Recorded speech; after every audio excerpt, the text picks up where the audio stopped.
Bonjour à tous, soyez les bienvenus une fois de plus dans Communion avec Dieu. Nous voici toujours autour de notre sujet, le plan de Dieu pour le salut. Nous avons parlé autrefois de la repentance. Deuxièmement, nous avons parlé du baptême selon la Bible. Nous avons répondu à toutes les questions qui partaient avec. Et aujourd'hui, nous allons parler du troisième point. C'est quoi? Le don du Saint-Esprit. Notre verset de base, c'est toujours Acte 2, 38.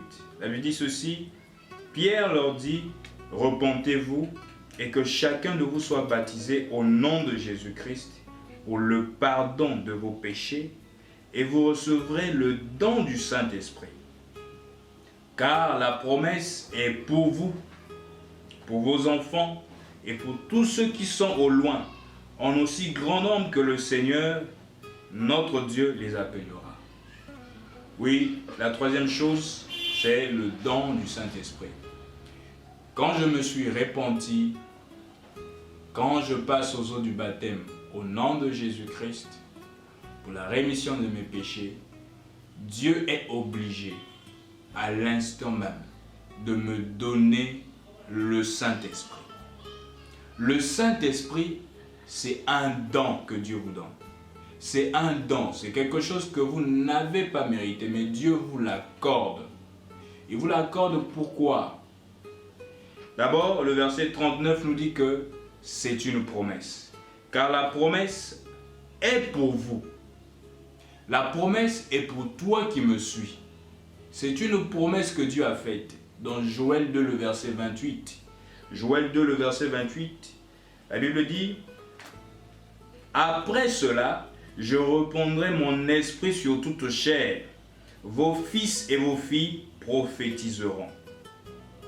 Vos vieillards auront des songes et vos jeunes gens des visions. Je répandrai de mon esprit. Qui va répondre? C'est Dieu. Donc, le Saint-Esprit n'est autre que l'Esprit de Dieu lui-même. Et Dieu nous fait don de cela. Qu'est-ce qui se passe? Quand Dieu agrée ta foi, il voit que mon fils, ma fille s'est repenti, c'est-à-dire a abandonné ses mauvaises voies et a pris l'engagement de passer aux eaux du baptême. Dieu, en agréant ta foi, qu'est-ce qu'il fait? Il te donne son sceau d'approbation. Il te donne le Saint-Esprit. C'est une manière de témoigner de ta foi, pour dire oui, j'agrée ta foi, j'accepte mon fils, j'accepte ma fille. Il le fait en nous donnant le Saint-Esprit. Le Saint-Esprit, c'est l'Esprit même de Dieu. Jésus-Christ a dit ceci avant qu'il monte. Nous sommes dans Jean 14, à partir du verset 16. Il dit: Et moi, je prierai le Père, et il vous donnera un autre consolateur, afin qu'il demeure éternellement avec vous. Jésus-Christ, homme, n'est plus physiquement là avec nous. Mais le consolateur, quand il vient, il demeure éternellement avec toi. Voilà pourquoi il a dit que je serai moi-même avec vous tous les jours, jusqu'à la fin du monde. Il est là. Quand il vient faire sa demeure en toi, il demeure pour toujours avec toi. Au verset 17, il dit: l'esprit de vérité que le monde ne peut recevoir. Le monde ne peut recevoir cet esprit. Pourquoi? Parce qu'il ne le voit point. Voir veut dire comprendre. C'est-à-dire que le monde ne peut pas le comprendre. Comment vous allez me dire qu'en moi, j'ai l'esprit de Dieu en moi? En dehors de mon propre esprit, mais j'ai encore l'esprit. Le monde ne peut pas le comprendre et ne le connaît point. Mais vous le connaissez. Pourquoi vous le connaissez? Car il demeure avec vous. Qui demeurait avec vous? Celui qui demeurait avec eux pendant qu'il parlait, c'était Jésus homme. Et il sera en vous. Donc, le même Jésus qui était là, physiquement avec eux, appelé Emmanuel, à un moment, il n'était plus là, dans la chair avec eux. Mais il devrait maintenant être en eux. Voilà pourquoi Jésus disait qu'il est préférable pour moi que je m'en aille. Parce que lui seul, en lui seul habitait corporellement la plénitude de l'esprit. Il fallait que lui s'en aille. Il fallait que de cette graine, que cette graine tombe en terre. La graine qui est Jésus tombe en terre. Et quand la graine est plantée, elle produit beaucoup de grains. Elle produit des messiettes. Elle produit des Christ. Alors quand quelqu'un reçoit le Saint-Esprit, il reçoit le même esprit qui était en Jésus-Christ. Il reçoit le même esprit qui était dans l'homme de Jésus de Galilée. Alors si tu dis que tu as le Saint-Esprit, regarde la vie que tu mènes. Est-ce que la vie que tu as, c'est cette même vie qui était en Christ? Tu dis que tu as le Saint-Esprit. Mais est-ce que Christ pouvait aller dans les boîtes de nuit? Si aujourd'hui c'est ça ta vie, ce n'est pas l'Esprit de Christ. Ce n'est pas le Saint-Esprit. Tu dis que tu as le Saint-Esprit, mais tu es dans la masturbation, tu es dans la prostitution, tu es dans le mensonge. Quand cet esprit-là était dans l'homme appelé Jésus, on n'a pas vu Jésus dans la prostitution. On n'a pas vu Jésus dans le mensonge. On n'a pas vu Jésus dans le vol, dans l'hypocrisie. On ne l'a pas vu dans ces choses-là. Alors si je dis que j'ai l'Esprit de Christ en moi, je dois vivre comme Christ. Paul dit, je deviens alors une nouvelle créature. Les choses anciennes sont passées. C'est-à-dire, les plaisirs du monde, les désirs charnels, tout ça là, je suis mort avec ces passions-là. Maintenant, je vis en nouveauté de vie. Si l'Esprit de Jésus-Christ est en moi, c'est simple. Aujourd'hui, par exemple, si en moi tel que vous me voyez, si l'Esprit qui était en Michael Jackson vient habiter en moi, je vais danser comme Michael Jackson. C'est tout à fait normal. Si l'Esprit qui était en Beethoven vient en moi, mais je vais écrire des... Beethoven jouer des partitions, mais je vais agir comme lui.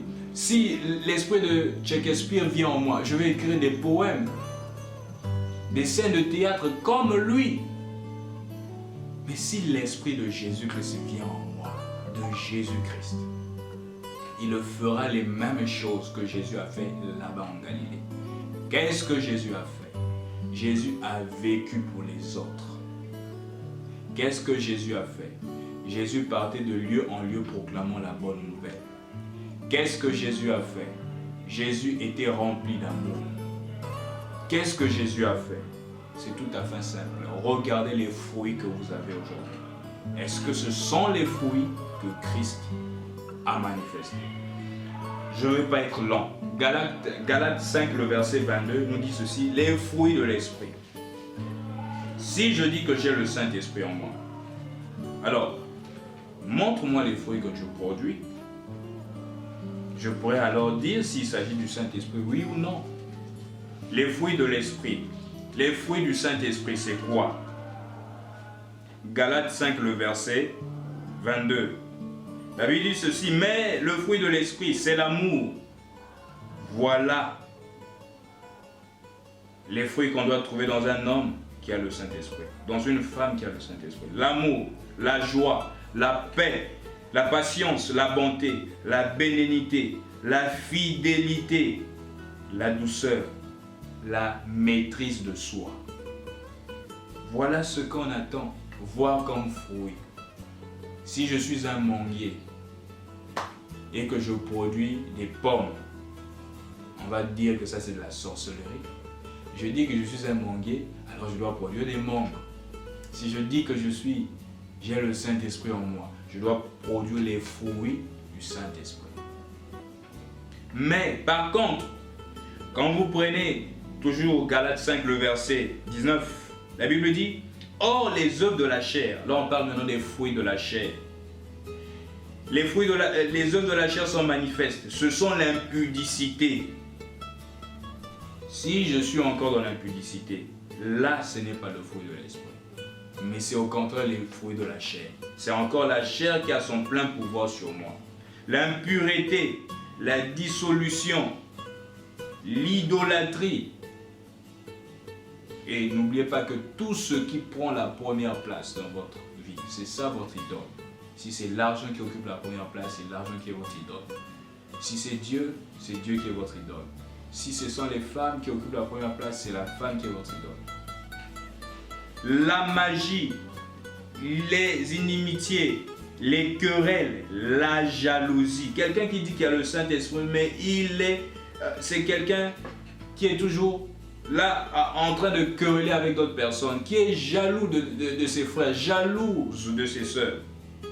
Les animosités, les disputes, les divisions, les sectes, les envies, l'ivrognerie, les excès de table.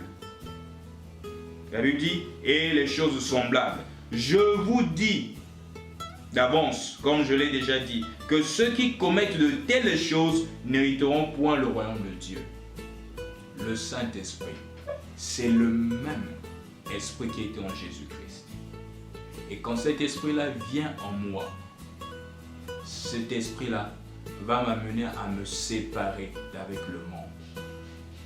Cet esprit-là amène à une totale séparation avec le monde. Je ne peux pas dire ou prétendre que j'ai le Saint-Esprit en moi et aimer encore les choses du monde. La Bible dit que celui qui aime les choses du monde, l'Esprit de Christ n'est pas en lui.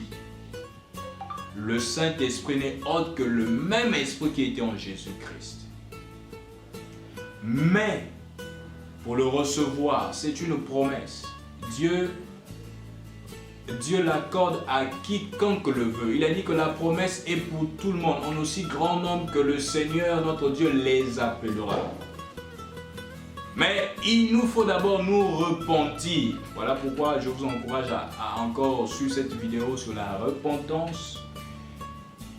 Et après la repentance, quand la repentance a été accomplie, a été faite exactement comme nous demande la Bible, c'est-à-dire regretter, confesser son tort et réparer. Après cela, je m'engage à passer aux eaux du baptême au nom de Jésus-Christ. Dieu est obligé. Il est obligé parce que c'est sa promesse. Il est obligé de tenir sa parole. Pourquoi? Parce qu'il n'est pas un homme pour mentir. Les cieux et la terre passeront. Mais lui, quand il fait la promesse, la Bible dit que sa parole ne retourne pas à lui sans être accomplie. Donc, tant qu'elle n'est pas accomplie, elle ne peut pas retourner à lui. Il est obligé de vous donner son Saint-Esprit.